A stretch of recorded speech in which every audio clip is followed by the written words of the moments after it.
tonight, this morning in the Philippines. This is your desire for all your children to come together to study your word so that we may be deeply rooted and grounded in the love of Christ, especially as we are living in these last days of Earth's history.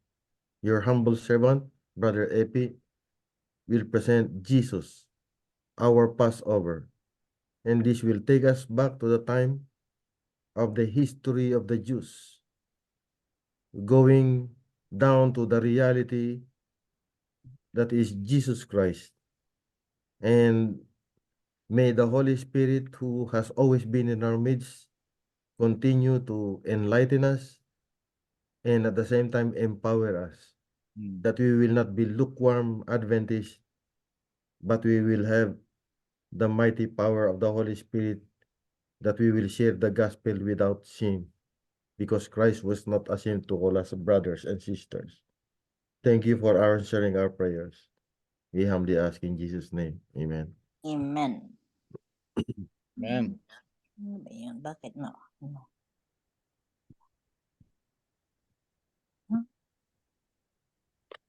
Okay, magandang umaga po dyan sa Pilipinas. Magandang gabi dito sa New York. Magandang hapon dyan sa Texas. At kung anong araw natin Gabi. gabi na rin dyan sa Texas, ano? Opo. So, Paano alisin to? May lumab... anong araw o oras man natin marinig ito, kayong lahat ay ating binabati sa pangalan ng ating Panginoon Hesus. So sa gabing ito tayo magpapatuloy sa ating pag-aaral sa ating Sanctuary series. Nandito tayo ngayon sa Jesus, our Passover. Siya yung ating Paskwa. Kaya yung Christmas na Pasko, actually Paskwa yan. Kaya hindi talaga tutugma eh. Pwedeng pa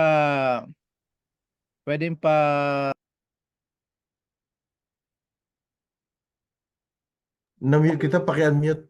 Dapat pala gagawin ko make co-host, di ba? oh, may co-host. Ayan, okay na.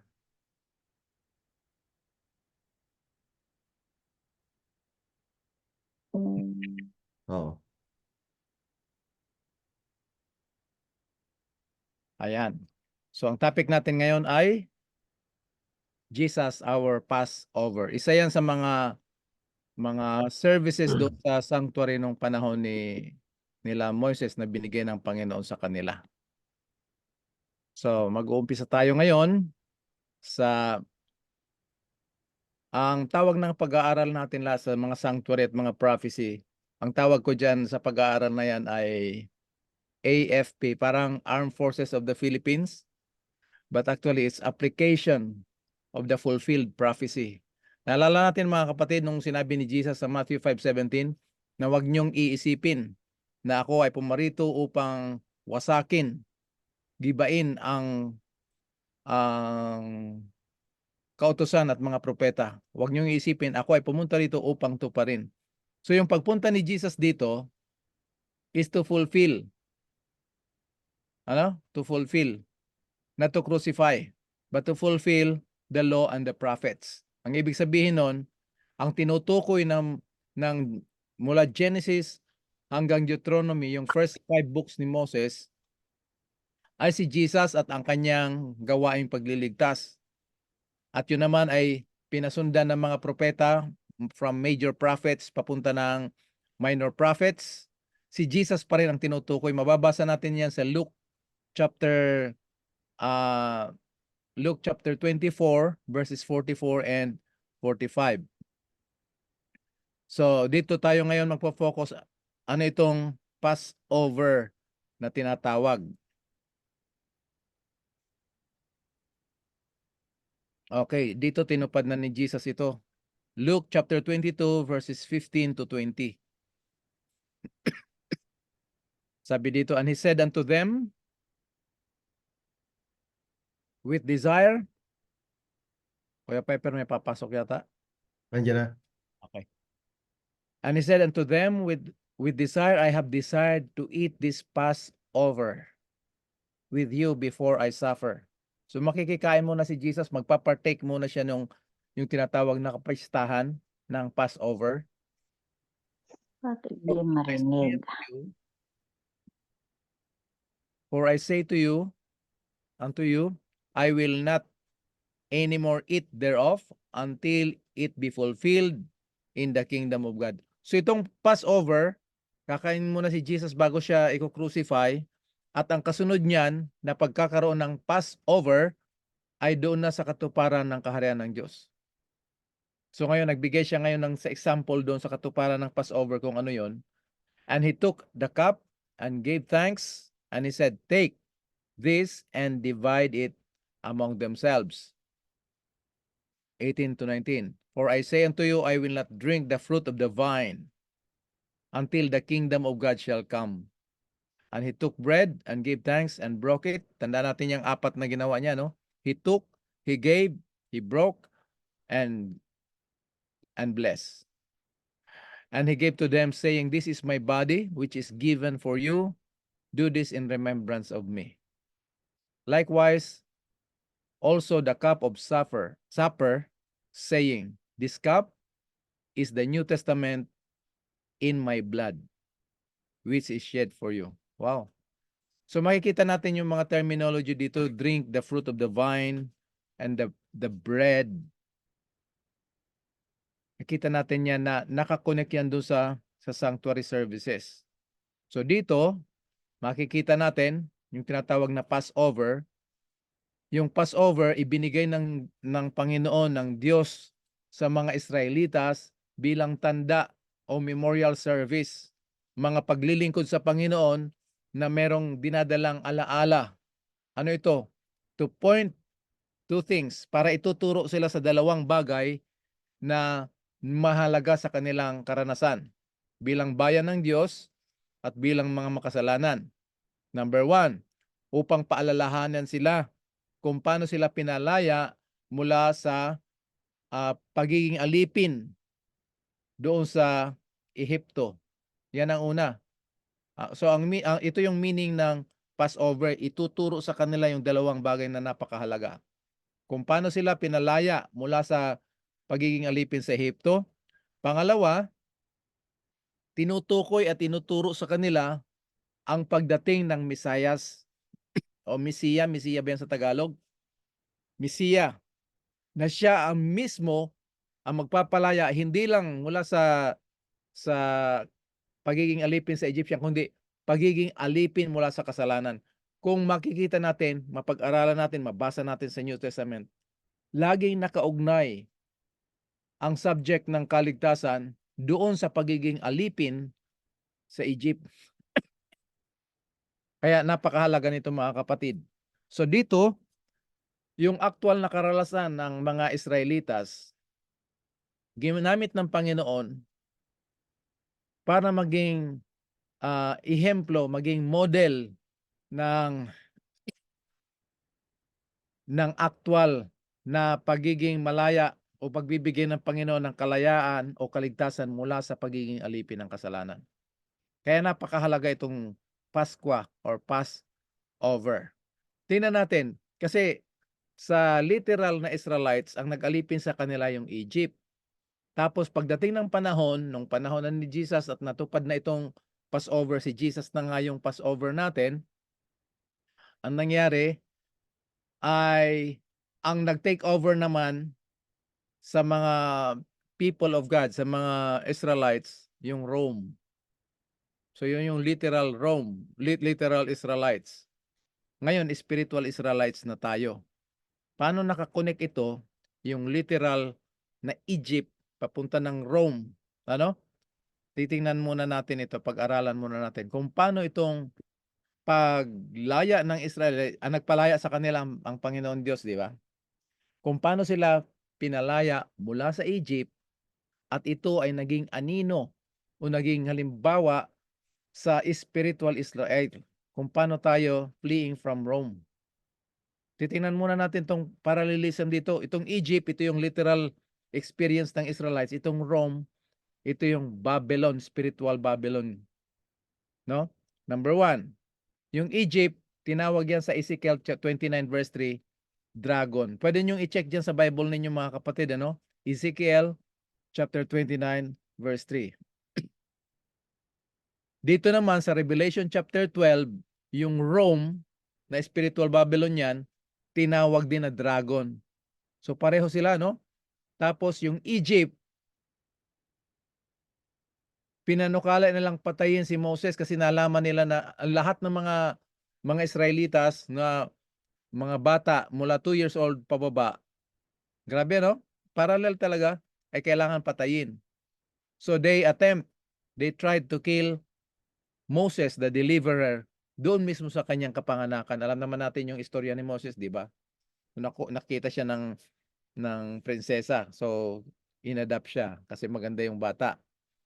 Dito sa Rome, they tried to kill Jesus Christ at his birth. Di ba yung order ni Herod? Oh, yun yung actual na pangyayari mismo. Tapos na-prophesy yan doon sa Revelation. Number 3, God's people fled into the wilderness on eagle's wings. So pagkatapos nilang lumaya, tumawid sa Red Sea, ang nagdala sa kanila, ang introduction ng Panginoon, I brought you out of Egypt on my wings.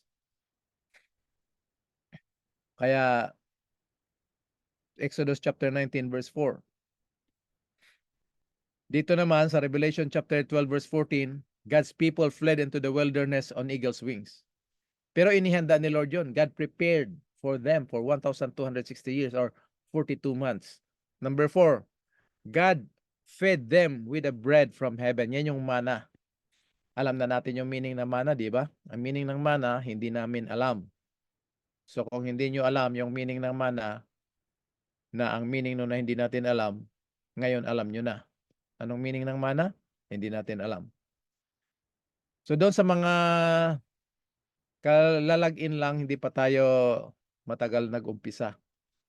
Kaya welcome uli. Ano? Hindi ko kayo makita kung sino dyan mga nandiyan na dumating. God bless us all. Dito sa Rome, na tinawag na dragon dito sa Revelation 12, God fed them with the bread from heaven.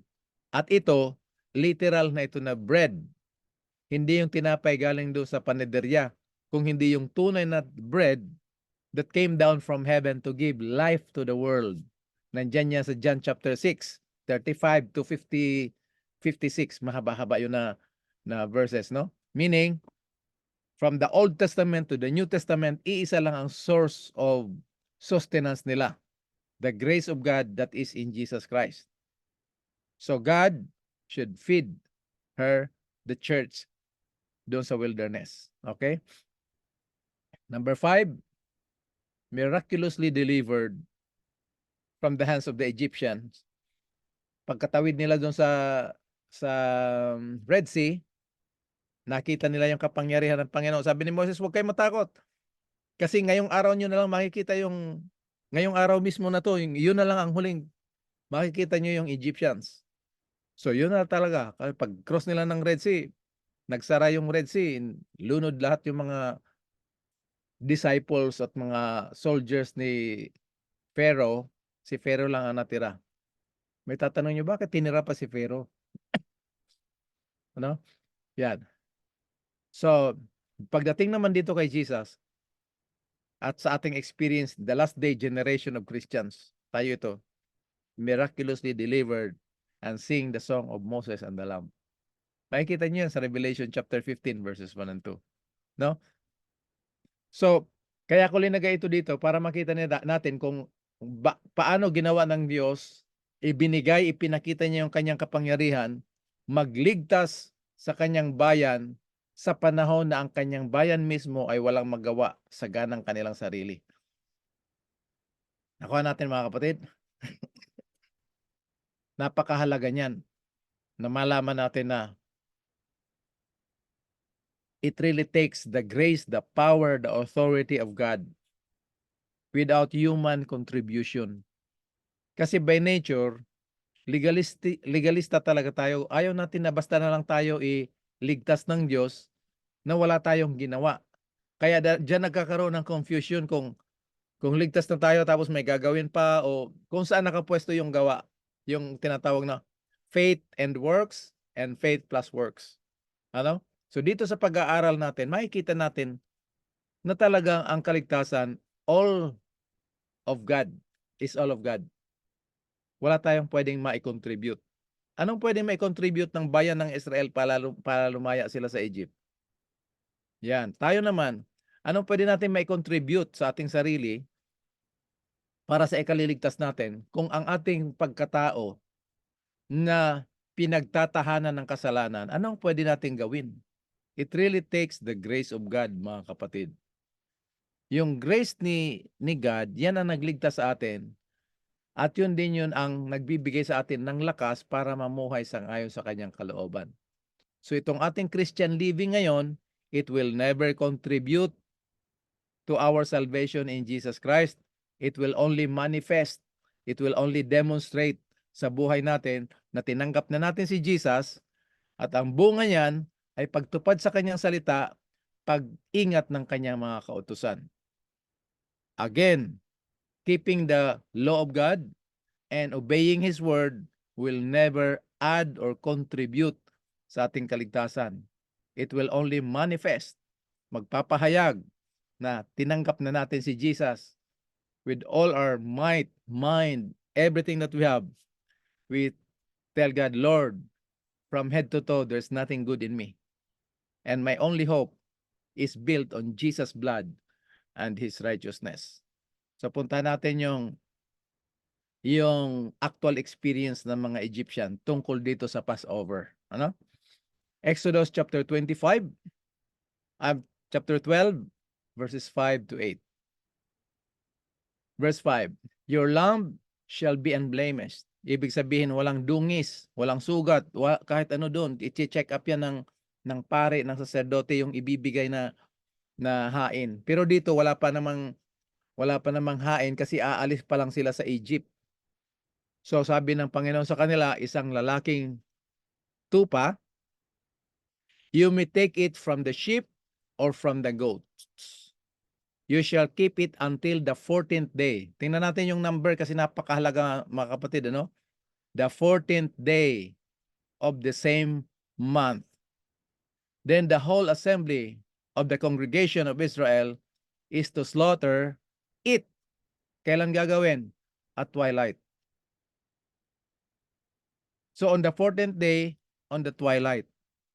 Moreover, they shall take some of the blood and put it on the doorpost, two doorposts, and on the lintel of the house in which they eat. They shall eat the flesh that same night, roasted with fire, and they shall eat it with unleavened bread and bitter herb.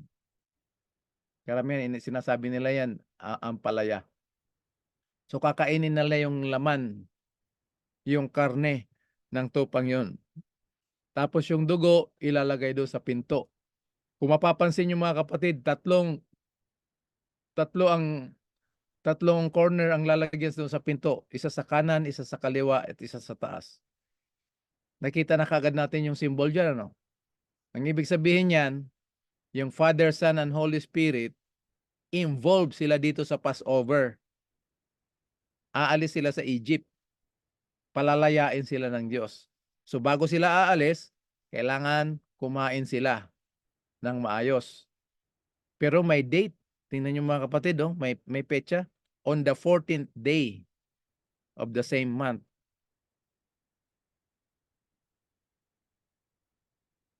Yan, they shall eat it with flesh at the same night.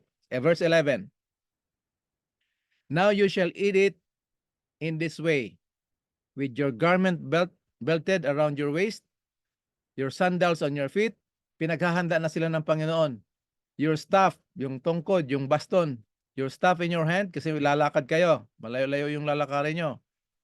And you shall eat it in a hurry. Kainin nyo ng mabilis. Nguyain nyo, pero kainin nyo ng mabilis. So ito lahat ng ordered mula dito sa verse 5 hanggang dito sa verse 11, dinescribe dito sa last statement. It is the Lord's Passover. Kaninong Passover ito? Passover ng Panginoon. Punta natin 12 and 13. For I will go through the land of Egypt on that night, and fatally strike all the firstborn of the land of Egypt, from the human firstborn to animals.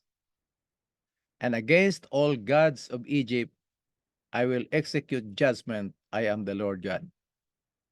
13. The blood shall be a sign for you on the houses where you live. Anong purpose ng blood? Sign kung saan kayo naninirahan. And when I see the blood, I will pass over you. Ito na yung meaning ng Passover. Dito pa lang sila sa Egypt, binigyan na sila ng meaning ng Passover. Yung angel of death, ready magpatay, pero dahil nandyan ang Panginoon, He will pass over and no plague will come upon you to destroy you when I strike the land of Egypt. Ganda, no? So pag nakita ng Diyos, dadaan siya dito, nakita niya may dugo, yung angel of death or yung plague, hindi siya pwedeng mag-damage. Ano? Huwag nating iisipin na pag walang dugo dyan, papatayin sila ng Diyos. Ang ibig sabihin noon, pag walang dugo dyan, yung masamang balak ng kaaway, i-execute talaga ng kaaway. Hindi ang Diyos ang papatay dito. Tandaan natin yan mga kapatid, ha? Kasi naisip natin, ang Diyos ang papatay, So, pass over. Lalagpas siya doon. Hindi. Lalagpas yung kamatayan. Walang mamamatay sa inyo. Tuloy natin. 14 and 15. Now this day, anong araw yon? This day will be a memorial to you. And you shall celebrate it as feast to the Lord. So ito palang Passover sa araw na yon ay ipagdiriwang bilang kapiyastahan sa Panginoon. Hanggang kailan? Throughout your generations. You are to celebrate it as a permanent ordinance or permanent statute. 7 days you shall eat unleavened bread, tinapay na walang libadura, walang patubo. 7 days you shall eat unleavened bread, but on the first day you shall remove leaven from your houses. For whoever eats anything leavened from the first day until the 7th day, that person shall be cast off from Israel. Ibig sabihin, hindi na siya magiging kasama sa Israel. Ganon katindi ang instruction ng Panginoon. Mamaya makikita natin bakit. 17. You shall also keep the feast of unleavened bread, for on this very day I brought your multitudes out of the land of Egypt. Therefore you shall keep this day throughout your generation as a permanent ordinances. So nakita na natin kanina yung Passover, at dito idinugtong naman ang unleavened bread. So tandaan natin mga kapatid, on the 14th day, yan yung Passover. Pag 15th day, Feast of Unleavened Bread. Magkatabi lang sila, no? Doon yung sa Exodus. Ngayon, doon sa Leviticus, itinuro na naman ng Panginoon sa magitan ni Moises kung anong kahalagahan, magkatabi pa rin ito. Titingnan natin, Leviticus 23, verses 4 to 8. These are the appointed times. Ito yung feasts. Appointed times of the Lord. Holy convocations, when you shall proclaim at the times appointed for them. Ano yung times appointed or appointed times? The feasts. Mga kapistahan. In the first month, ito pala, first month pala ito. First month sa Jewish calendar, originally ang tawag doon Abib. Tapos pinalitan na yan nila ng Nisan.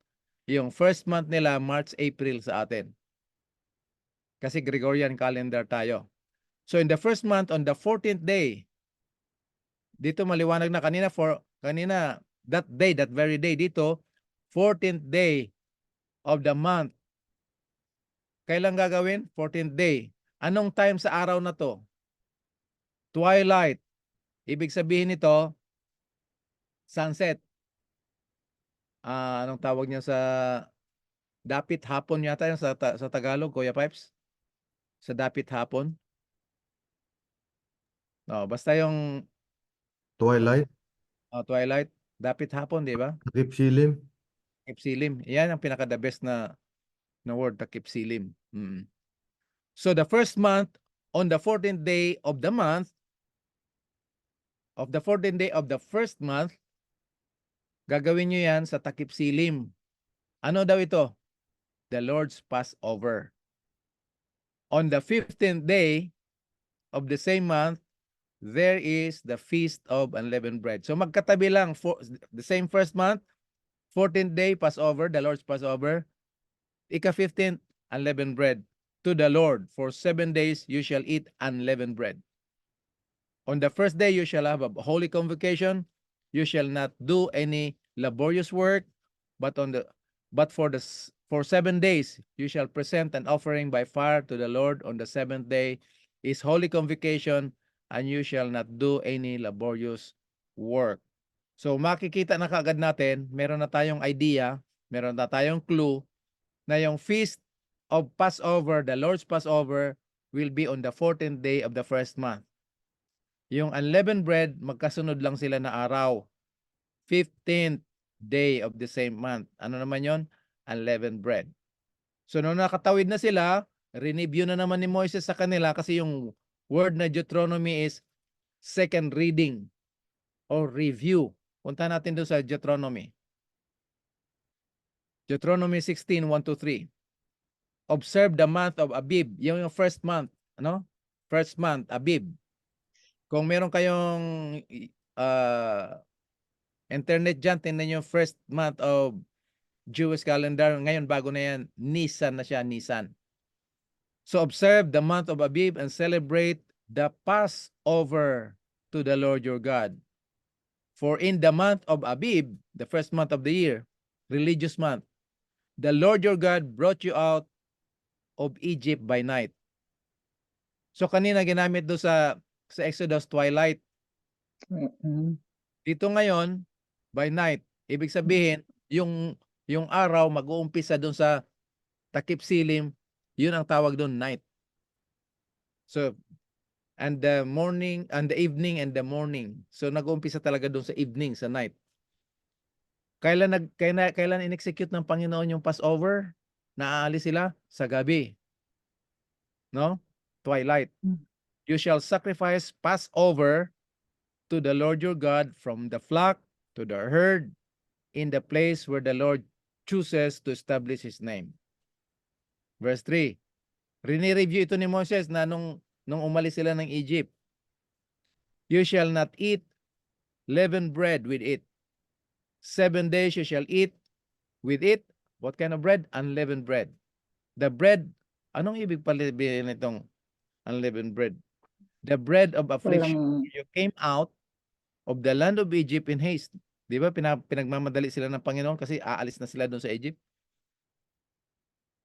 So that you may remember all the days, upang maalala nyo lahat ng kaarawan ninyo ng buhay nyo, kung paano kayo pinalaya mula sa lupa ng Ehipto.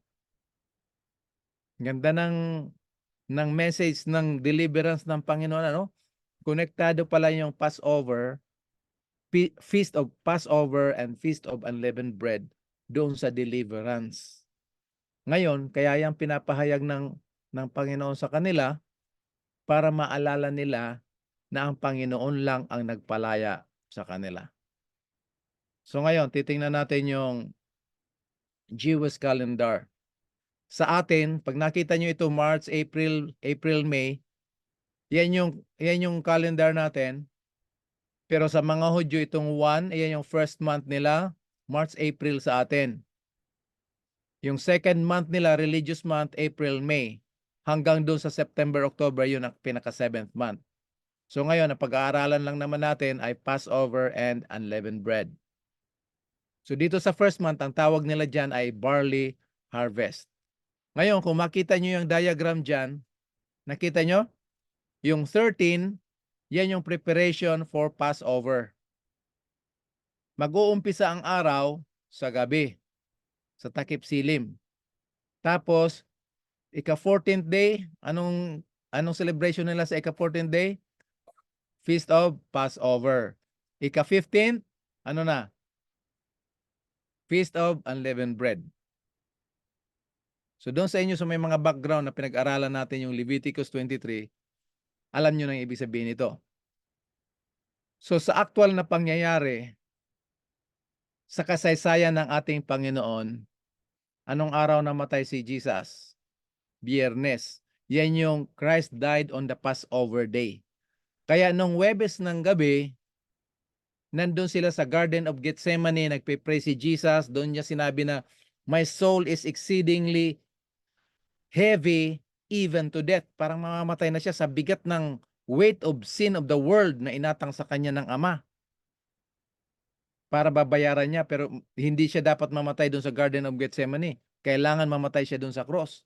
So pinadalhan siya ng, yung pinag-aralan natin, yung Behold the Lamb, pinadalhan siya ng Ama, ng angel, para palakasin siya, para kinabukasan, doon siya ibibitin sa kahoy.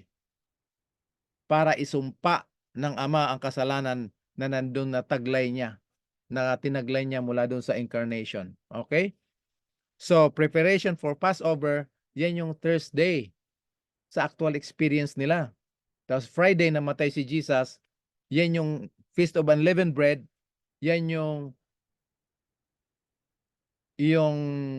humanity ni Jesus Christ na without blemish, without sin, without spot.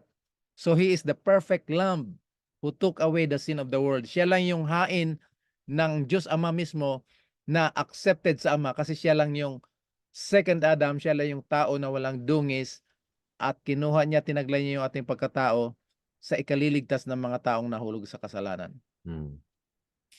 So yan yung ating diagram, no? Preparation for Passover, the actual day of Passover, the 14th day of the first month, the following day, on the 15th day of the same month, Feast of Unleavened Bread. Hindi na natin pag-uusapan yung first fruit. Yan yung resurrection ni Jesus Christ. So balik tayo sa Passover. So si Jesus, doon sa Passover, ano ang reality? Siya yung reality nito. Ano ang replace niya dito sa Old Testament? Yan yung tinatawag na the Lord's Supper, ang tinatawag natin na communion service.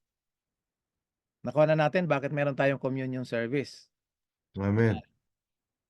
Dalawang bagay ang nandito sa communion service. Kung paano tinuro sila ng Panginoon doon sa Passover, dalawang bagay, Feast of Passover, para maalala nila na ang Diyos lang ang nagpalaya sa kanila mula sa kamay at pagiging alipin ng Egyptian, at ang Diyos lang ang nagpalaya sa kanila na darating na Misaya na magpapalaya mula sa kasalanan. Dito naman, dalawang bagay din ang nandito sa Lord's Supper. Memorial service of the life and death of our Lord Jesus Christ. Life and death. Ano yung dalawang kapistahan doon? Passover and unleavened bread. Oh. So dito, memorial service of life and death ni Jesus. As often as you eat this bread and drink this cup, you do so showing the Lord's death. No? Pangalawa, gagawin ito until Jesus comes. Bakit? It points forward, pointing forward to the second coming of Jesus Christ, na tayo mga Kristiyano naghihintay ng mapalad na pag-asa. Iyan yung glorious coming of our great God and Savior, Jesus Christ. Ngayon, konting ano muna tayo, no? Pwedeng pabasa ng 1 Corinthians 11:29. Kung sino mga available dyan. 1 Corinthians 11:29. Kung maaari, iba-ibang version ang makita natin. Gusto ko lang liwanagin ito mga kapatid kasi meron tayong mga kapatid na pagdating ng communion service or Lord's Supper, ayaw nila mag-participate kasi hindi daw sila worthy. Ewan ko kung meron kayong mga kilalang ganyan na hindi muna ako ngayon kasi pag hinintay natin mga kapatid habang naghanap tayo ng Bible, 1 Corinthians 11:29. Pag hinintay natin na tayo ay magiging karapat-dapat, hindi aabot yun until Jesus comes. Uh, Sige, Ate Nets. no, international. Ah, 1 Corinthians 11:29, New International Version. hmm. For anyone who eats and drinks without recognizing the body of the Lord eats and drinks judgment on himself. Meron pa bang ibang version? O idiretso na natin to? ESB. Sige, Kuya Rafi. For anyone who eats and drinks without discerning the body eats and drinks judgment on himself. Nakita nyo yung discerning, yung binasa ni Ate Nets, recognize? Ate Nets, recognize ba yung nabasa mo? Yan, recognize. Ini-interpret natin yan na yung recognize or ano yung kay Rafi, nakalimutan ko? Discern. Discern. Ini-interpret natin na worthiness. Pag mali yung interpretation natin na hindi natin sinangguni sa Bible, doon nagkakaroon ng problema. Hihintayin muna ng ating mga kapatid na maging worthy sila para mag-partake ng, ang ibig sabihin nito mga kapatid, bakit may judgment dito pag hindi natin recognize? Pag pinag-aralan natin yung word na recognize or discern, ang ibig sabihin, pag mag-participate tayo sa communion, we will treat it as special. Hindi lang yan basta-basta na, kakain tayo ng marami kasi mahaba yung sermon. Dapat malalaki yung tinapay na binigay. Wala yung sa size. Actually, dati malalaking tinapay. Isang malaking tinapay. Meron silang tawag niyan sa mga Hudyo. Nakalimutan. Shala? Shala ba yan, Kuya Pipes? Oo. Shala, oo. Isang tinapay talaga yan na malaki. Isang tinapay lang. Doon sila kukuha.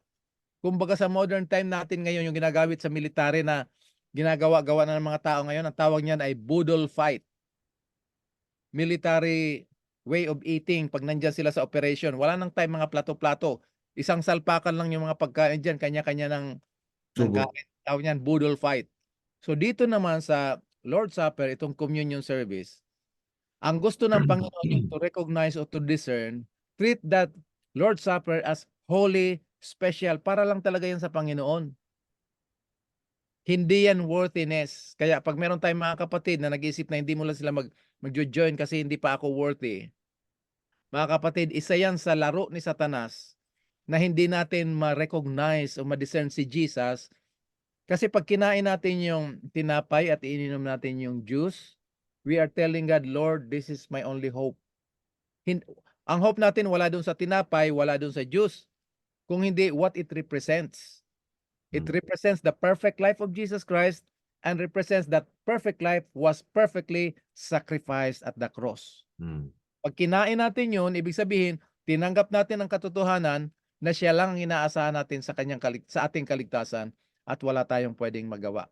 Okay. Kaya wag nating, o kaya naman yung iba, hindi nakapag-almusal, mahaba yung sermon, mag-communion tayo kasi gutom na ako. Yun ang sinasabi ni Pablo na there will be judgment on that. Merong accounting on that. Kagaya ng fire that came from the presence of the Lord. Tapos linagyan nila ng strange fire. So they face judgment. Kasi una, lasing na sila. So wala silang tamang pag-iisip. Dito ang tinuturo ng Panginoon is to seriously consider that the death of Jesus Christ is for us to live and be saved and be with Him for eternity. Ganyan kaseryos ang ating pagpapartake ng communion. Ano? Kaya merong tinapay. Ang tinapay represents the perfect life of Christ. Yung drink, yung dugo, yan yung first perfect sacrifice ni Jesus Christ. Ngayon, bakit dalawa? Kasi kung perfect life lang ni Jesus Christ, it's not enough to save us. Para lang in-excuse lang yung kasalanan natin. But because God is just, hindi niya pwedeng i-excuse ang kasalanan. Sin has to be condemned. Sin has to be paid in full. At yun ang sacrifice, yun ang life ni Jesus Christ na kanyang ibinuhos doon sa cross, na siya ay hinatulan, he was condemned. He was cursed by God, not because of blasphemy, but because of the sin that was laid on him, the iniquity of us all. Isaiah 53 verse 6. Nakuha natin mga kapatid? By the grace of God, mula ngayon, may share natin itong message na to, kung gaano ka-serious at ka-special, holy, ang Lord's Supper na binibigay ni Lord na pag mag-partake tayo ng communion. Ano? So, I hope makita natin ang kahalagahan yan. Ngayon, balik tayo ng konti dito sa Exodus 12:14.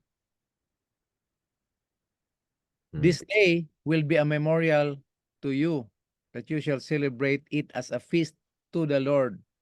Kung minsan nagpe-fiesta tayo, nag-attend tayo ng mga fiesta para sa sarili natin. Ganon din yung sisimba tayo para maligtas. Ganyan ang ayaw ng Panginoon. Sisimba tayo dahil miyembro tayo ng church, ayaw ng Panginoon yan. Sisimba tayo dahil may part tayo, o sisimba tayo ng maaga dahil may part. Ang gusto ng Panginoon, pag sisimba tayo, tayo lahat ay pupunta ng simbahan, iisa ang mind natin.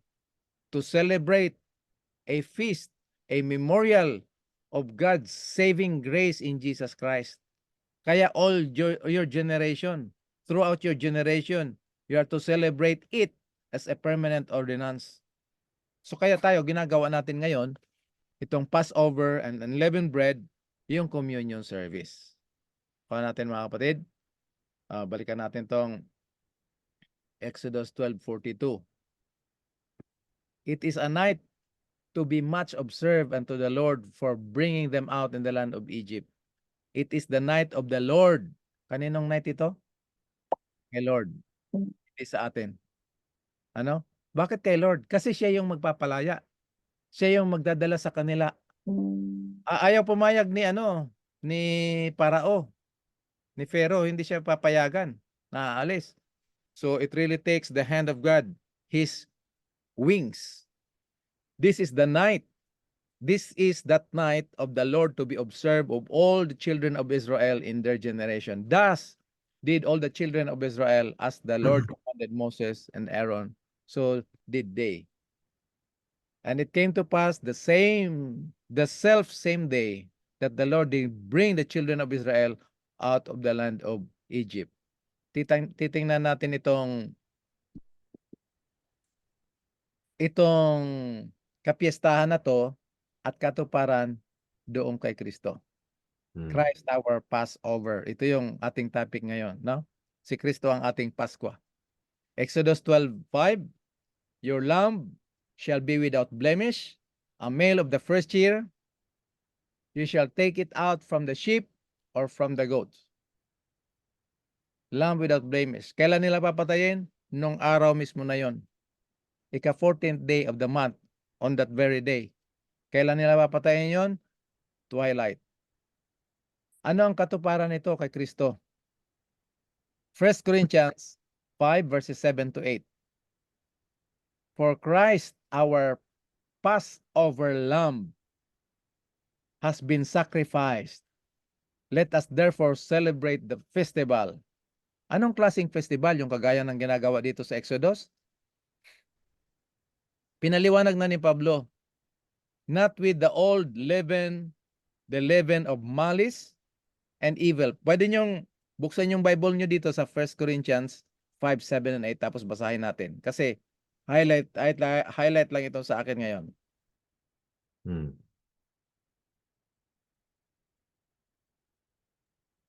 Kung pwede nyong basahin.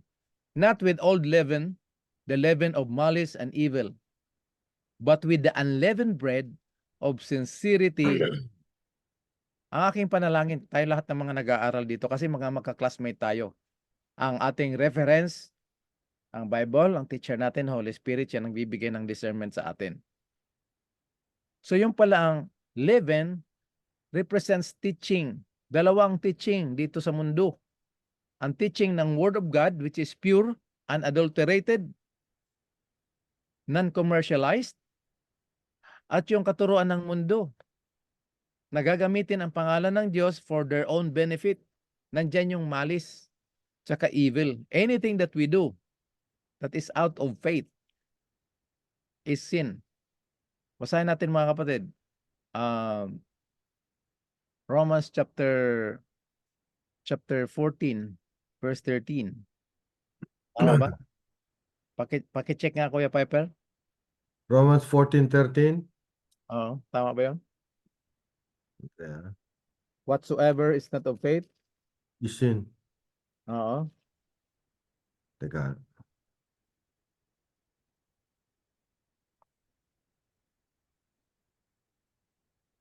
Kung tama.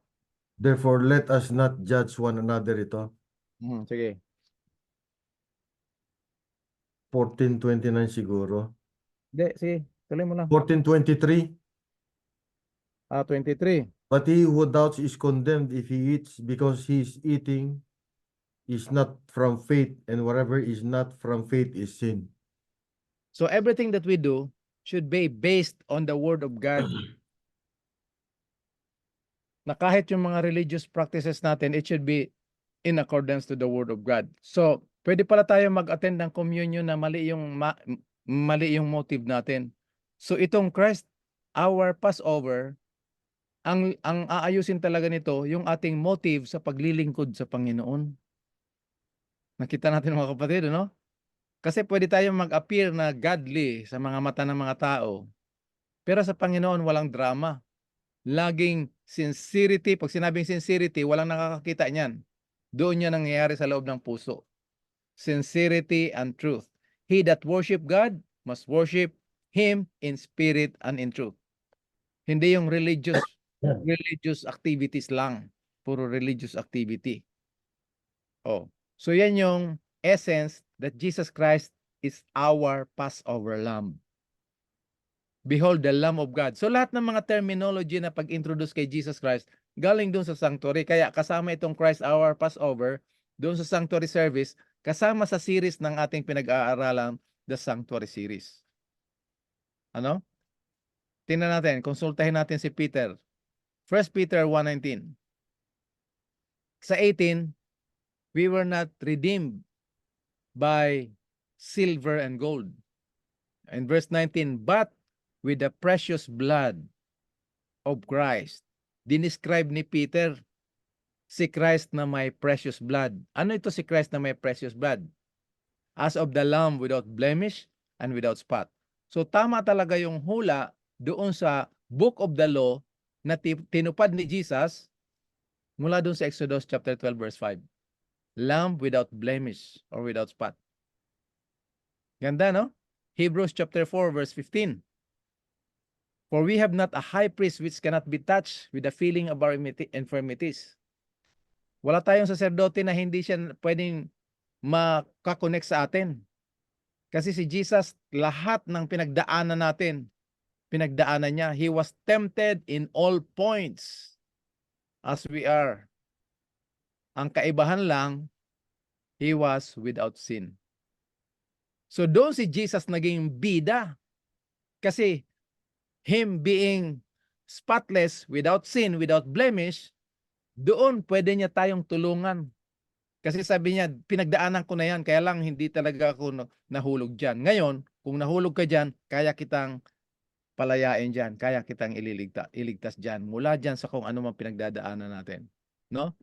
Pag in-apply natin at tinanggap natin ang katotohanan ng salita ng Diyos, tayong mga tao, wala tayong ibang patutunguhan dahil sa kasalanan natin, kung hindi kamatayan lang. Kaya anong sabi ni Jesus?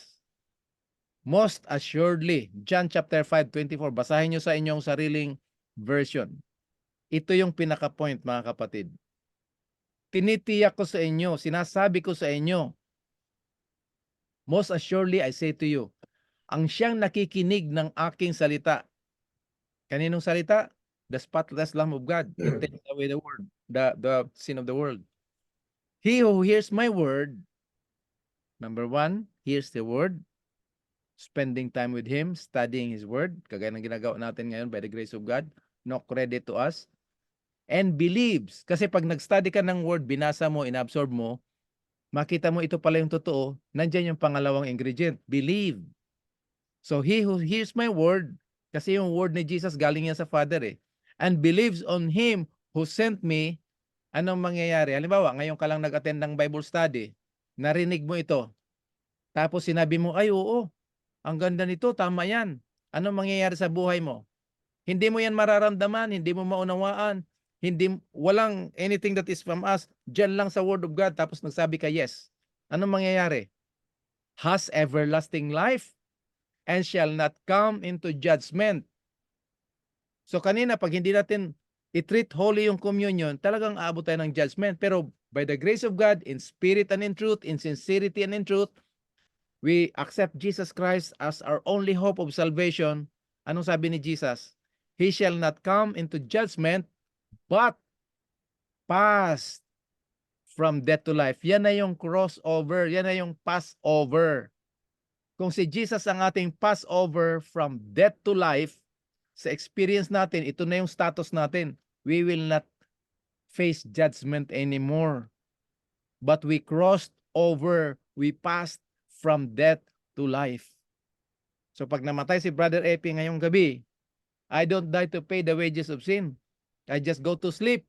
And when Jesus comes, the second time, at His glorious second coming, tatawagin niyang pangalan ko at ako'y gigising. Ganon ka makapangyarihan ng salita ng Diyos. Wow! So mga kapatid, sa inyo na kung kailan nyo ito marinig at sino makarinig, I encourage you, listen to the words of Christ and believe on Him that sent Jesus Christ. And by saying yes to that, you already crossed over, passed over from death to life, from condemnation to justification. Praise the Lord mga kapatid. Kaya ang tawag ni Pablo dyan sa Romans, freedom. Freedom from sin, freedom from death.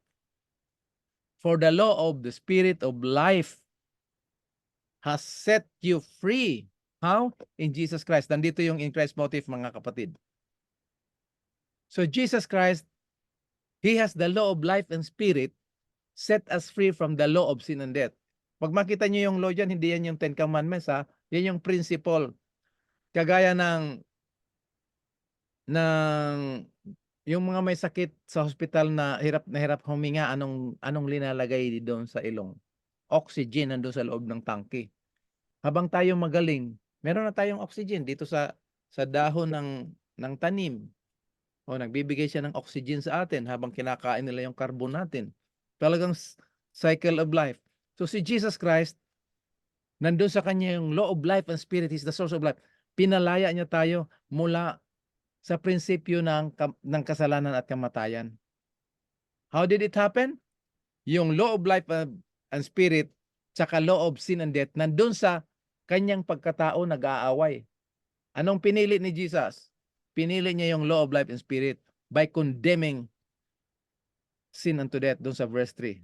Romans chapter 8 verse 2 ito eh. Basahin nyo, ituloy nyo yung verse 3.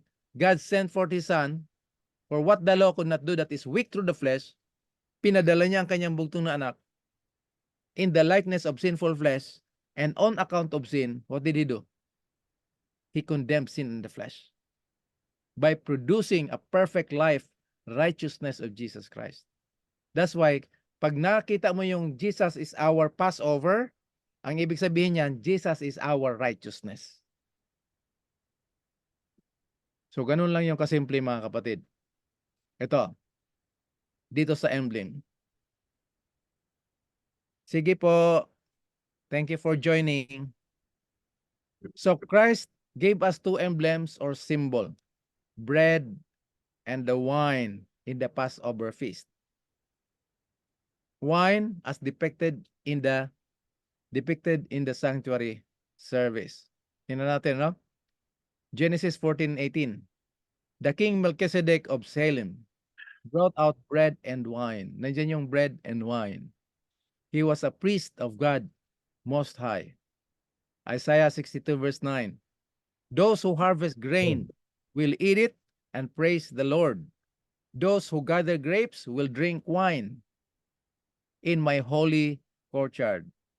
Ibig sabihin niyan doon sa loob ng courtyard ng kanyang tent. Pa. Exodus 29:40. With the first lamb, make an offering of 8 cups of flour mixed with 1 quart of virgin olive oil. Make wine offering of 1 quart of wine. Ang wine dito, hindi ito fermented, hindi ito walang alcohol na ilang percentage. Ito ay pure grape juice. Kaya yung wine ni Jesus Christ, hindi nakakalasing. Yung wine of Babylon, yun ang nakakalasing. Bakit lasing? May confusion eh. Pero sa purity, simplicity, and purity of the truth of Jesus Christ, it gives us peace and freedom. Leviticus 23 verse 13. Bring a grain offering, 4 quarts of flour mixed with olive oil with it.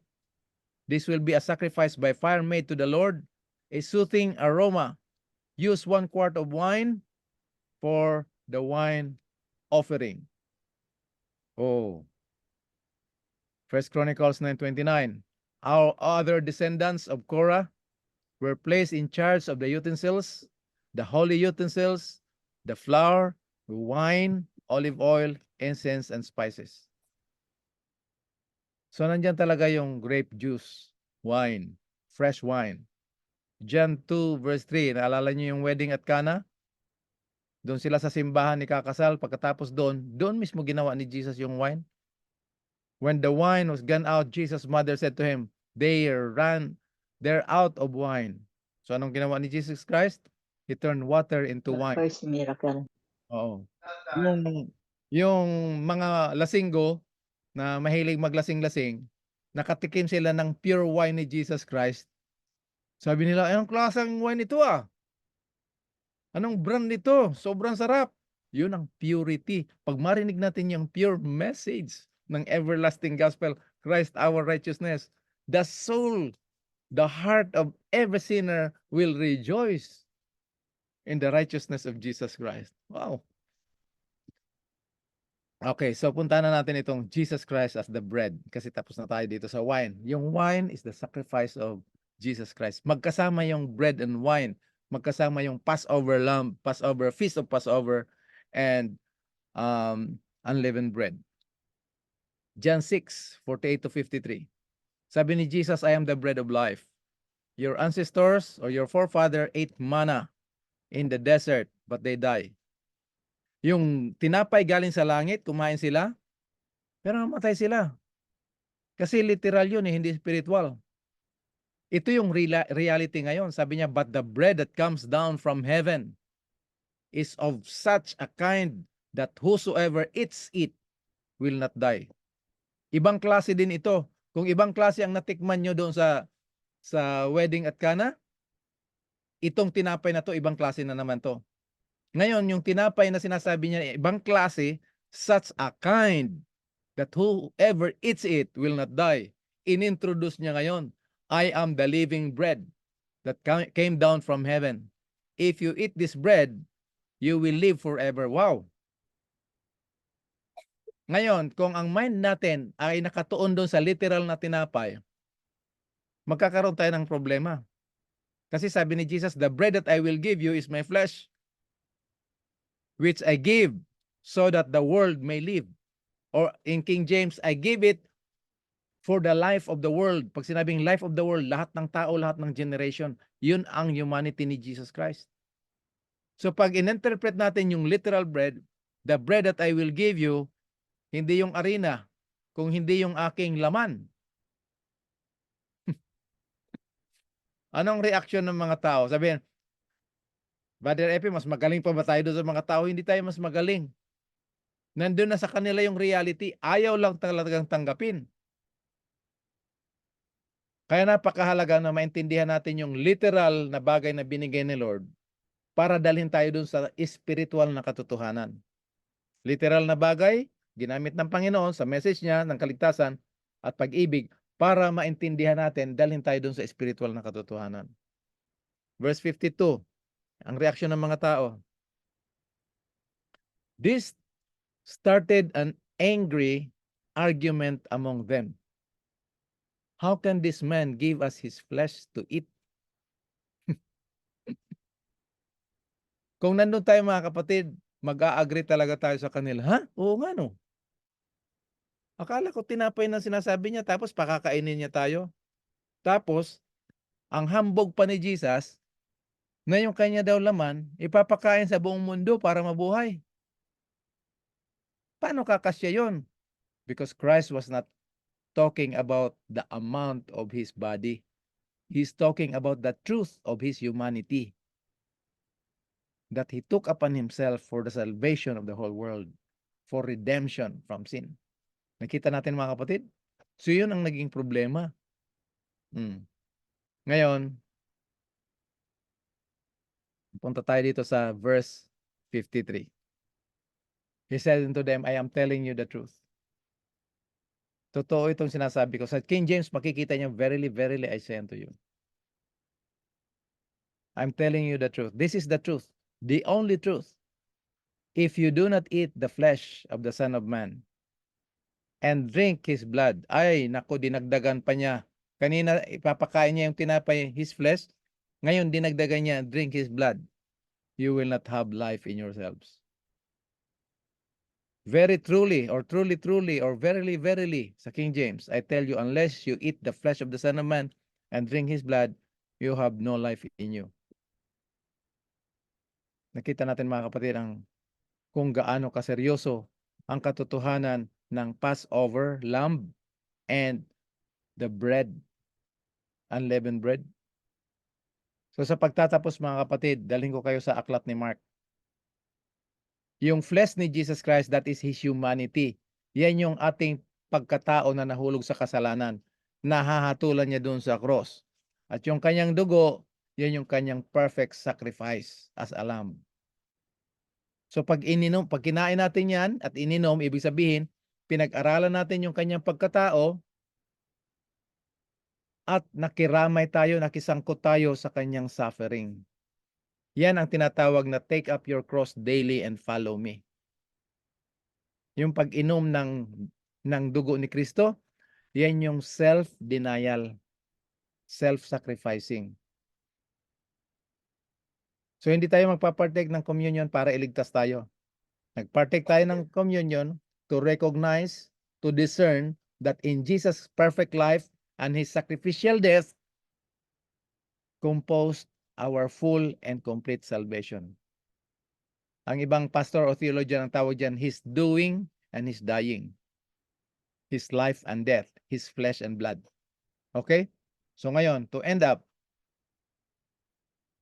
meron tayong puzzle dito sa buong aklat ni Mark. Hindi natin pag-aaralan yung buong aklat ni Mark. Pero yung aklat ni Mark, nahati yan sa dalawa.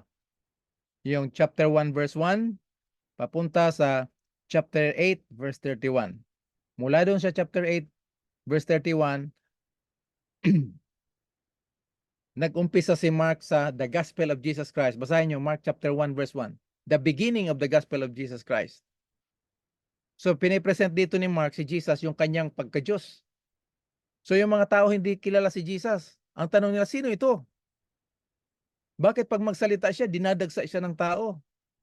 Nagsalita siya sa isang bahay, may magkakaibigan, may sakit yung kaibigan. Binakbak talaga yung bubong, giniba yung bubong para dala lang doon sa loob. Ay kung ikaw may-ari ng bahay, matutuwa ka ba? Wala nang nakarecord si Mark na nagalit yung may-ari ng bahay kasi mas importante na sa kanila ngayon yung pakikinig sa salita ng Diyos. Yung hangin, yung alon, nakinig sa kanya. Yung may mga sakit, sa halip na mahawa siya, pag hinawakan niya, gumagaling. Yung mga possessed ng evil spirit, dumuyo ko sa kanya, Master, Panginoon, wag mo kaming, pupunta na lang kami doon. Oh, kung pwede, dalhin mo na lang kami doon sa mga baboy. Ganon ang kapangyarihan ni Jesus. So ang tanong nila, sino ito? Sino si Jesus? Si Jesus yung authoritative Son of God. So dito, pre-present ni Mark si Jesus as the authoritative Son of God. His divinity, His original and borrowed life. Mula doon sa first part at second part ng Mark chapter 8 verse 31, doon nag-umpisa yung kasaysayan ng Passion of the Christ. Sinabi niya, ang anak ng tao ay kinakailangan mamatay. So nung natutunan na nila mag-appreciate ang Panginoon at sinabi niya na kailangan ang anak ng tao ay mamatay, ang naging tanong na naman nila, bakit kailangan mamatay ito? Ay anak pala siya ng Diyos, meron siyang kapangyarihan. Dito, diniscuss na naman ni Mark na si Kristo hindi lang siya Diyos by nature, but what He was made as the Son, suffering Son of Man. Kuha natin mga kapatid. Sinabi niya, Mark 8:31, Mark 9, the Son of Man will be given to the hands of men. Chapter 10:33, the Son of Man will be given to the chief priest and to the scribe and Gentiles. Verse 45, to the many. Bakit many? Bakit hindi all? Naalala niyo yung 70 weeks are determined upon thy people? Ipapakita niya ito sa mga Hudyo na kanyang pinagkatiwalaan ng mensahe ng kaligtasan para yung mga Hudyo na nakakita na first hand, sila yung magbibigay ng message. But they rejected Jesus Christ. So nakuha natin mga kapatid. Parang okay lang sa inyo, tuloy pa tayo, sandali lang mga kapatid. Dito sa malapit, dito sa chapter 6, chapter 7, chapter 8, nagbigay si Mark ng tungkol sa tinapay na naman. Okay, bilisan ko ito. Itong una dito na may pula, yan chapter 6. Dito sa itong bilog, yan yung chapter 7. Itong dito sa left side, chapter 8 yan mga kapatid.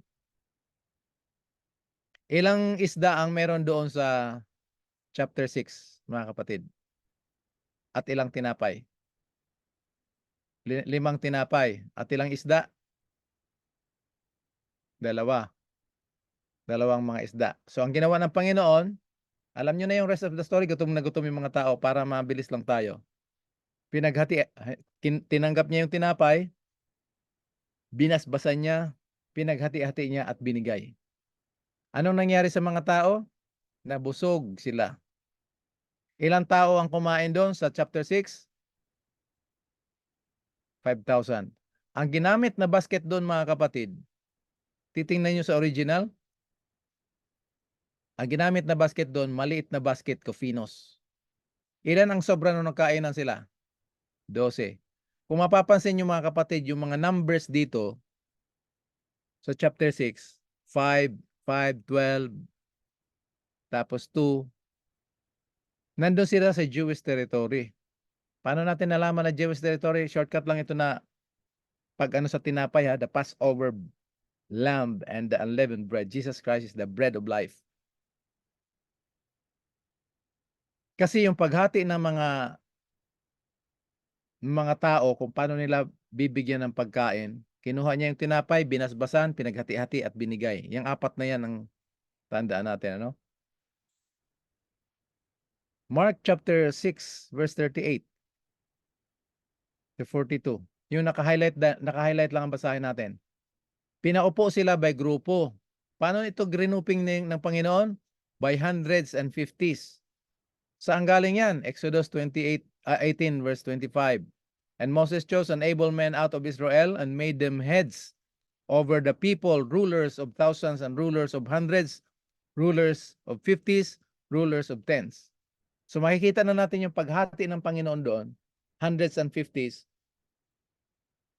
Itong Mark chapter 6, nandun sila sa Jewish territory. Deuteronomy 1:15. Captains over the thousands and captains over the hundreds, captains over the fifties and captains over tens, and officers among your tribes. So nandyan yung hundreds and fifties. Ang ibig sabihin nito, dito sa chapter 6, nasa Jewish territory sila. Pagkatapos niyang pakainin at natapos na, sabi ni Jesus, immediately, punta kagad tayo to the other side. Pag binasa niyo yung buong story, makikita niyo dyan, pagkatapos ng pangyayaring ito, to the other side kagad si Jesus. Anong other side? Napakahalaga ng other side, mga kapatid. Ano yung other side? Pupunta si Gentile territory. Ngayon, bago siya nag-connect dito sa chapter 6 to chapter 8, kinonect niya muna dito sa chapter 7. Anong istorya dito sa chapter 7? Merong isang babae na may anak na possessed ng kaaway. Humingi ng tulong kay Jesus. Ang tawag ng babae ay sa babae, Syrophoenician, Greek. Nandiyan yung tatlo. Babae, ibig sabihin walang kwenta. Greek, makasalanan. Syrophoenician, hindi rin siya basta makasalanan. Sobra sa kasalanan kaya walang puwang sa langit. Humingi ng tulong kay Jesus. Sabi ni Jesus, hindi pwedeng kunin yung tinapay sa mga bata at ibigay sa mga aso. Sabi ng babae, tama po yun, Panginoon. Kasi kahit mga aso lang kami, hindi kami nakikikain sa ibang bahay. Doon mismo yung mga nahuhulog na mga mumo ng bata, yun ang kinakain namin. Wow, believe na believe si Jesus doon. Kaya na-recognize, nandiyan na yung word na recognize or discern. Na-discern ng babae na hindi sila outcast. Bahagi sila ng family of God. Sabi ni Jesus, what is the great faith? Pero ginamit ni Jesus na hindi daw pwede itapon yung tinapay sa aso at mabusog. Nandyan yung parehong statement, satisfied or filled. Ngayon, punta na tayo sa chapter 8. Ilan ang tinapay sa chapter 8, mga kapatid? 7. Ilang isda? Maliliit na mga isda, walang number. Kasi, yung mga Hudyo, ang tingin nila sa mga Hintil, mga small time. So kung ang tao ay isda, nahahati yung dalawang isda ng mga Hudyo, yung sa Jerusalem at Judah, ito, mga Hintil, iisa lang sila pero small time yan sila na isda. Anong ginawa ni Jesus? Pinakain uli. Ilang tao ang nandun? Sa Gentile territory, 4,000. Anong basket ang ginamit doon? Ispuris, malaki. Ilan ang sobra nung nagkainan sila? 7. Shortcut lang ito ng pag-aaral, mga kapatid, ano? Ngayon, diyan sa nakita niyo yung numbering, bakit 5 dito, 7 dito? Yung 5, alam ng mga Hudyo sa mentality nila kasi Jewish territory sila, yung first 5 books of Moses. Yung isda naman, mga I will make you fishers of men, dalawa hati sila, Judah tsaka Jerusalem. Yung number na 12, nandiyan yung 12 tribes. Yan. So may message ang Panginoon. Ano naman tong 7? Shortcut lang to, mga kapatid. Yung 7, hindi lang yan 7 tayo na mga sa Adventist na puro tayo 7. May 7 din yung Gentiles. Sa Acts chapter 13 verse 19, 7 nations doon sa Canaan. Tapos, yung Acts chapter 6, meron silang kinuha na 7 alagad, disciples na hindi Hudyo. So, ibig sabihin, sa mga Gentiles, meron din silang 7. Ano naman yung 4? Babasahin nyo yan sa Revelation, sa Matthew, that the gospel has to go to the 4 corners of the earth. Ang point dito, mga kapatid, sa conclusion na Jesus, Mark chapter 14:22, take it, this is my body. Merong tinapay, merong Passover, merong unleavened bread sa lahat ng tao. So meron kayong mga anak, meron kayong mga kapatid, kamag-anak, kaibigan na iniisip natin na hindi sila bagay sa sanlibutan, tayo ang gagamitin ng Panginoon magbigay sa kanila ng tinapay ng buhay. The perfect life of Jesus Christ, the message about the life and the sacrificial death and the glorious resurrection of Jesus Christ. Yan lang, mga kapatid. So dito, i-conclude natin that Jesus is our Passover lamb.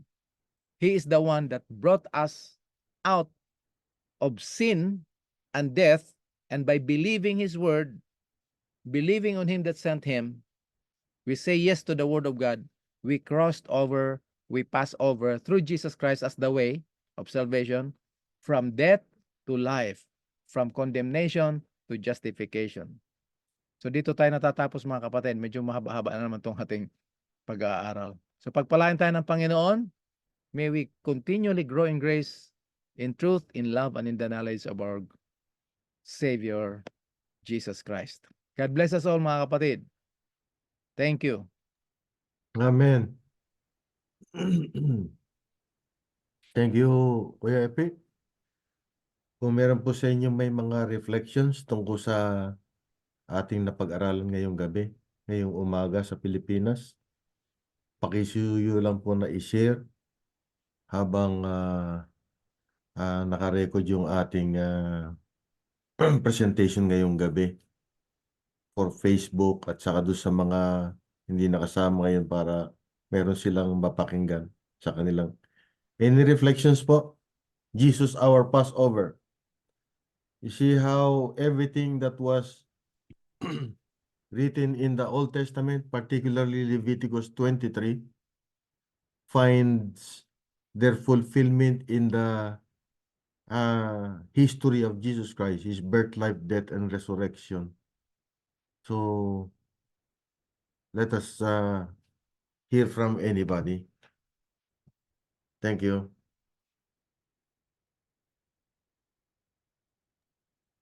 Excited ba kayo doon mga kapatid? Nag-rejoice ba kayo? Share na. Trinisin ko to nung Sunday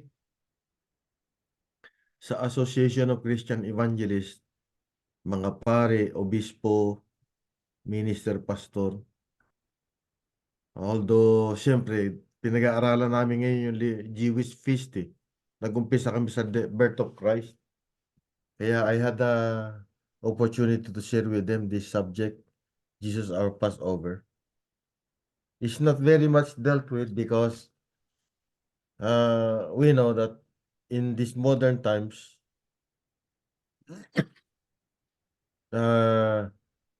much study is focused on the life of Christ, but not the prophecies that were written that were all fulfilled in his life.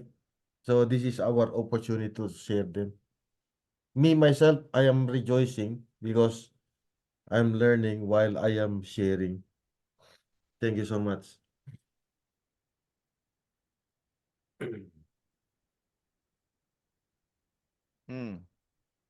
Thank you, Kuya Pipes. Nakakapaganda po at naka-bless din po at dagdag alaman. Brother Lueno. Thank you so much, Brother Lueno.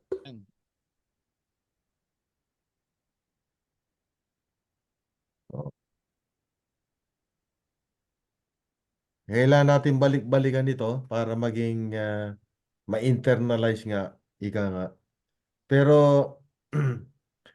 meron na tayong clear picture na ang Passover do sa Exodus, it pointed really to Christ. Twilight yung yung daos nila ng Passover. Tapos continuous yun hanggang doon sa krus ni Kristo. Nung mamatay si Kristo, na habang yung huling Passover na High Sabbath ang tawag nila ron eh. Habang nakahanda ng patayin nung high priest yung yung tupa, nahati yung tolda na doon sa gitna ng sanctuary. Yun ang huling Passover na practice doon sa sanctuary. Kasi ang pinaka-ultimate na Passover, katuparan si Jesus Christ, siya yung tumupad, siya yung huling he was the ultimate and last supreme sacrifice. Inuubo ko. Thank you.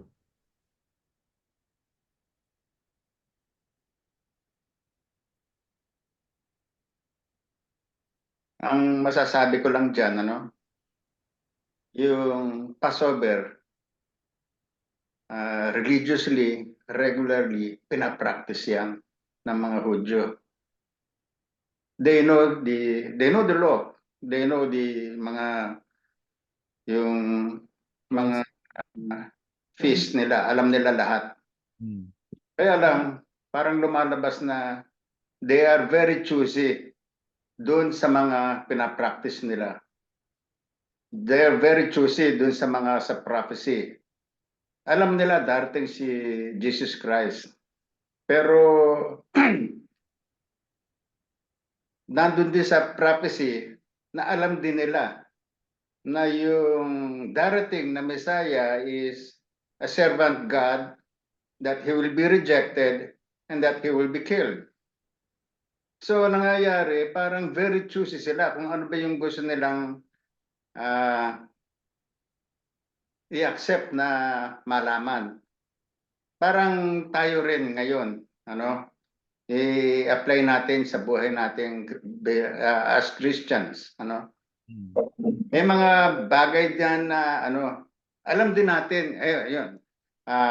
Simba tayo ng simba. Nakikinig tayo ng sermon, ng salita ng Diyos. Pero dumarating din yung time na may ibang tao namimili rin ng gusto nilang marinig. And they reject what the others, yung ibang mga salita ng Panginoon. Kumbaga, may 10 Bible truth. Naniniwala sila they accept the 9 Bible truths and they reject 1. Ayaw nilang matanggap yun. Lumalabas, lahat na yun, nire-reject na nila. So, ganun ang problema ng tao. Namimili. Ang pag-interpret ng salita ng Diyos, dinadagdagan, binabawasan, just to suit their interest. Yun ang mahirap. Kaya ito, yung ginagawa natin is kailangan i-re-educate, ulit-ulitin para ma-internalize kung ano ba talaga yung message that God wants to convey to us. Para maintindihan natin. Ang yung communion, attend ng communion, maganda yung nabasa kanina. If you are doing it without faith, is a sin. We do it, because we have faith in God. It is our faith that makes us do things that is acceptable to God, not acceptable to man. Wow. Amen. Ganda nun. Kuya Rafi, ano? Everything that we do is for the Lord. Amen, amen. Kailangan si Lord ang focus natin. Tama. Thank you. Amen. Si Kuya may sasabihin. Si Kuya Lowen, anong pangalan ni Kuya? Yung nakagamit ng Oppo.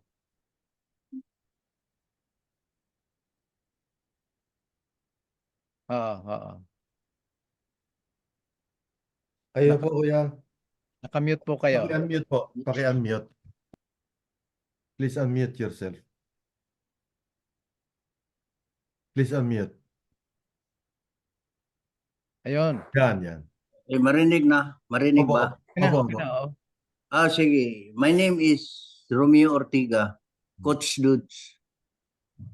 Coach ko ng swimming sports. Kasama kami sa church ni Lowell, no? Dudong Louie, no?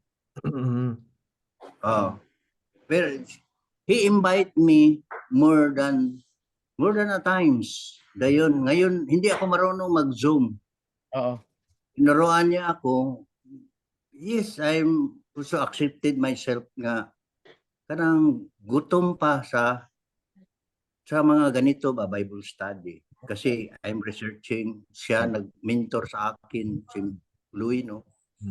Although I can stand in the front of the pulpit, but my experience is manginginig ako talaga. Kasi yung knowledge ng Diyos nakita ko. Pero hindi ako mahiya sa ganon nga mga kuan.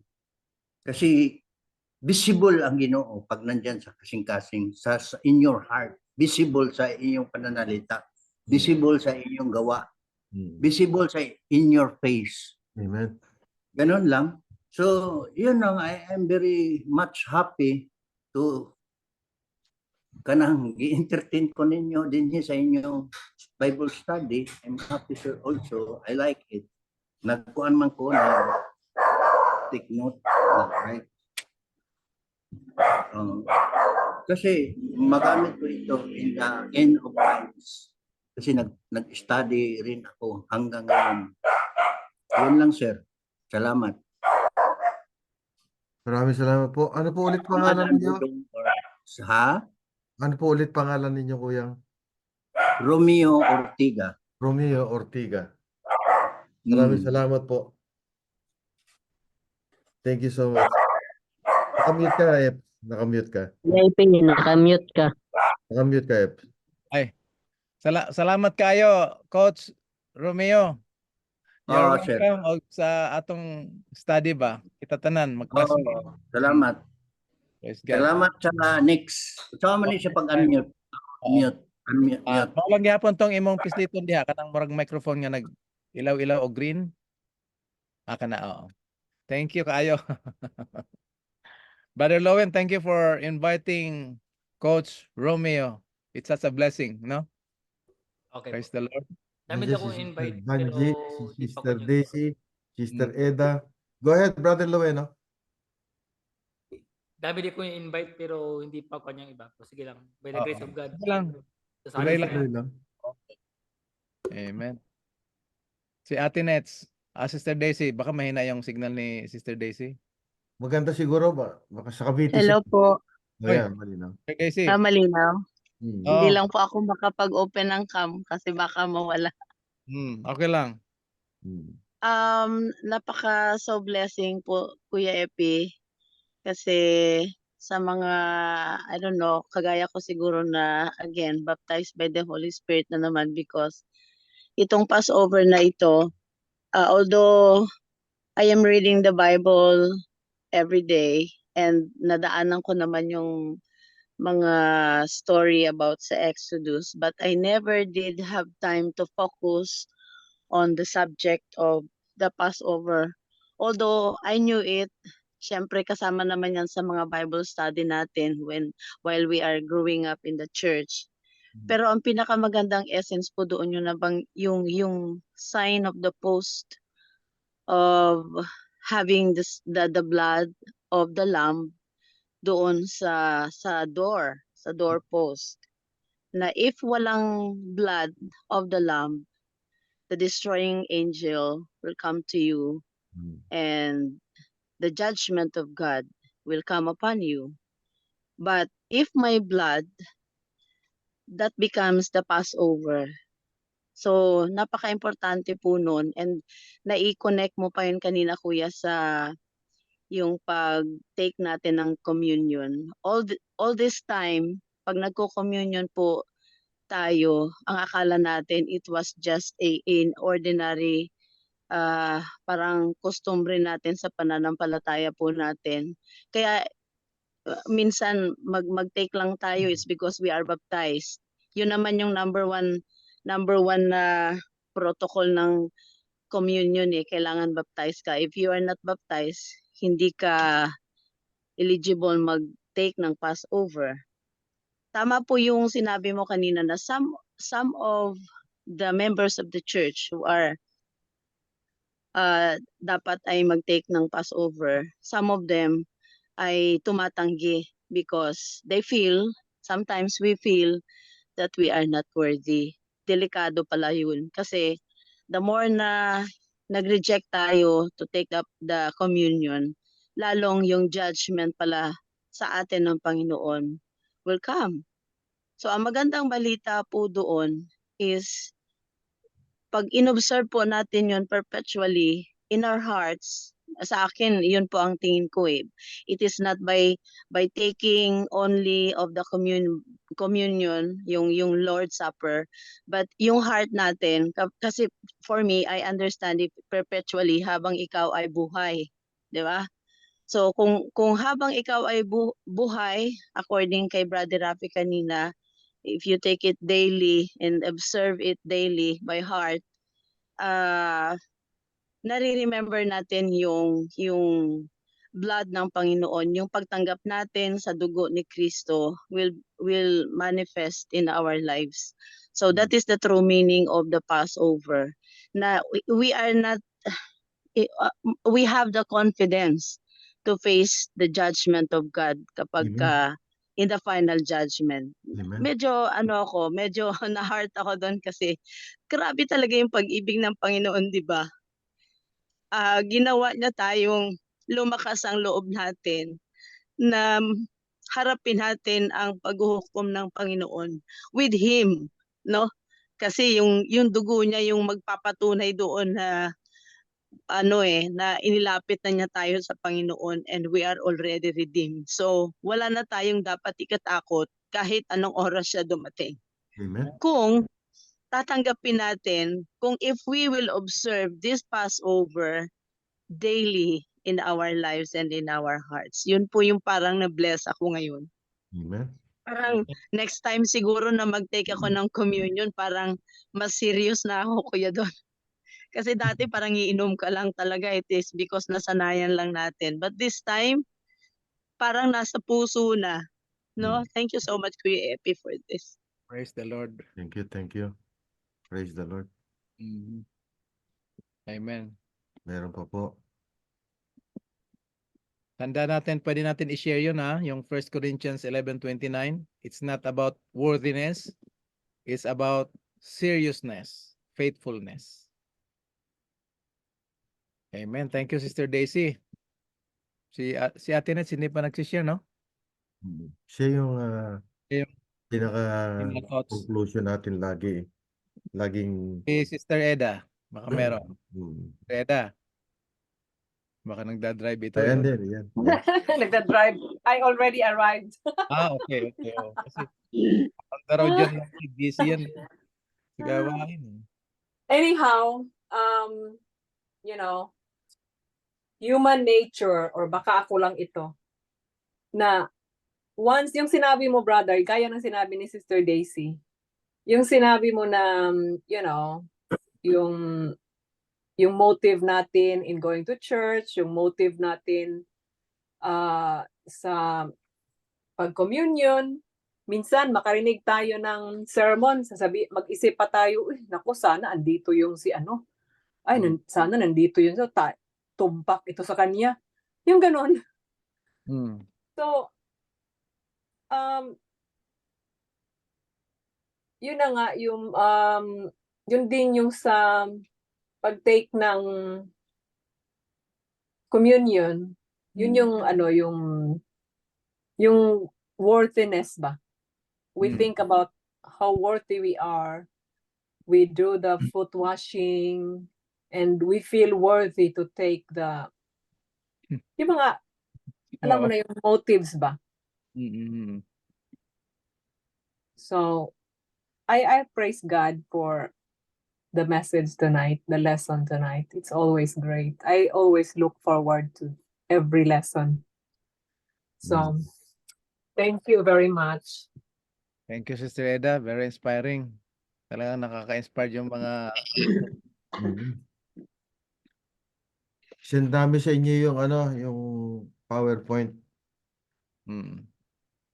Ako nga, sarap ng buhay ko ngayon dahil pagka meron akong opportunity do sa group ba ng mga ministers, marami akong naipipresent itong mga pinag-aaralan natin.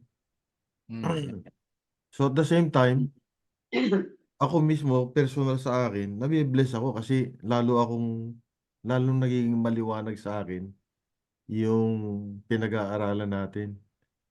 Oo. Siguro si Ate Nets na. Ate Nets. Sinasabi ko lang po sa kanya, kailangan ko pang matutunan lalo.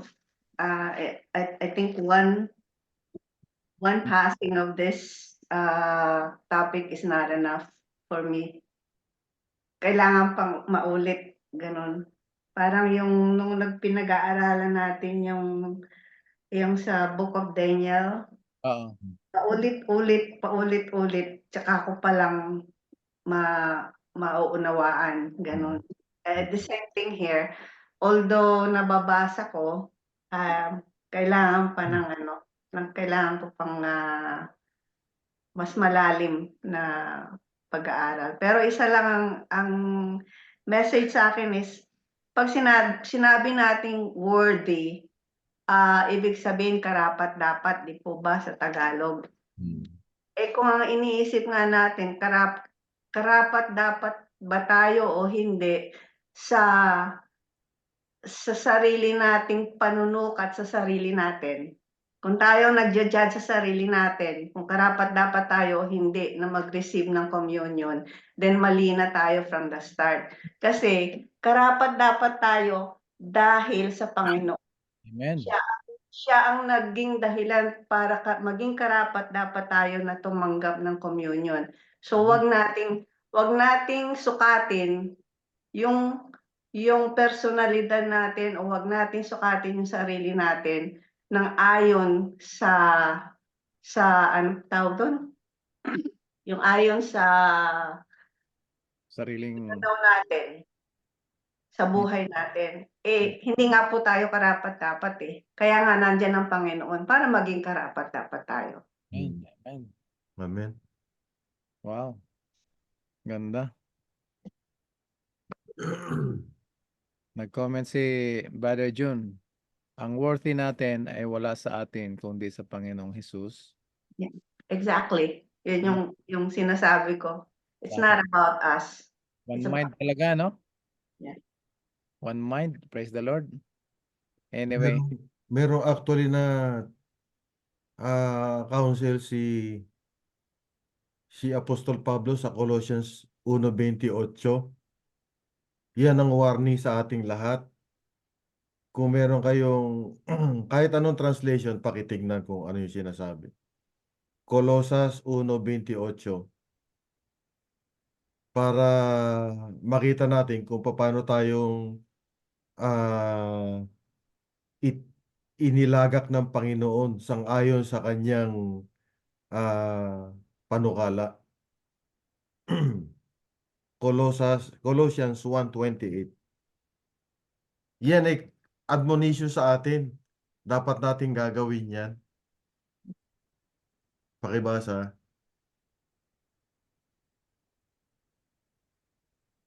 Colossians 1:28. Oo.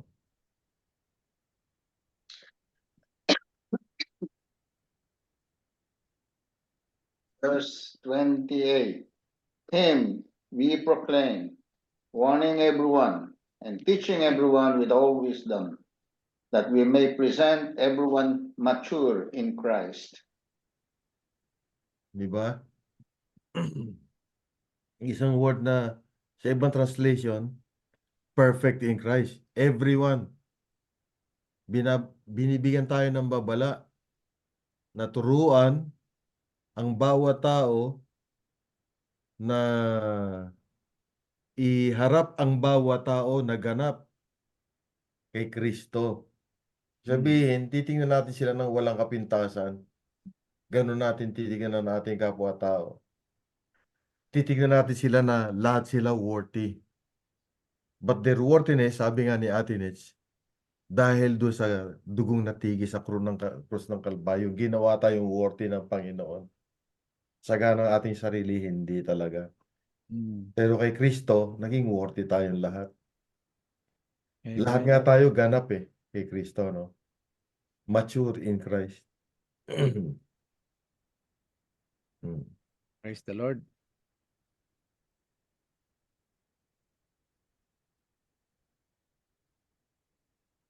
Okay na siguro. Okay na.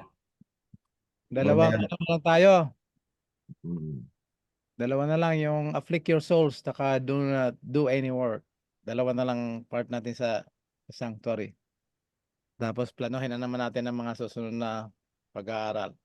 Amen, amen. So, maraming salamat na tayong lahat ay nagsama-sama uli mag-aral ng salita ng Diyos. Pagpalain tayo ng Panginoon. By the grace of God, let's grow in Him. Spread the word.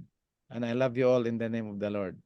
Share natin. I-share na naman ito ni Brother Lowen sa sa YouTube. Tsaka ipapadala ko kay Kuya Piper ang materials. Kung gusto rin ni Sir Coach Romeo, si Lowen na Pakibigay po yung email address. I-email ko po. Pati yung mga huling pinag-aralan na natin, isi-send ko sa inyo. Okay. Simply po kay Luwen yung yung email address para i-text sa akin ni Brother Luwen. Kuya Rafi, pwede ba tayo mag-closing prayer, Kuya Rafi? Okay. Okay, let us pray.